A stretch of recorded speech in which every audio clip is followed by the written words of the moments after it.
Alright guys, I'm going to go ahead now and show you how to remove and replace GBD-H2000.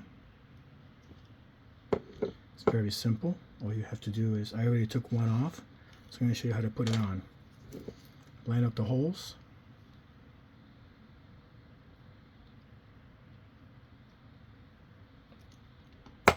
This one, just put it in.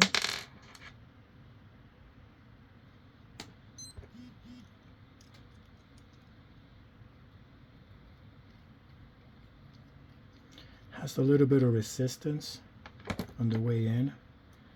It's probably because of the rubber that you see on there, or whatever that little piece might be on the inside. I'm not sure, but I'm just going to stick it back in there.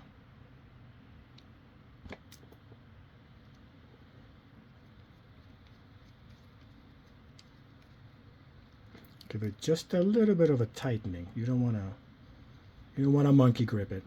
Now, to take it off, all you got to do is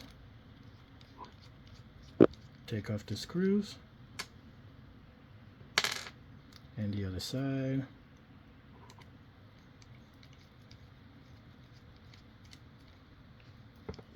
And the belt literally just falls right off.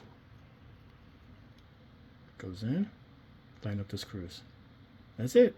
Have a good day, guys.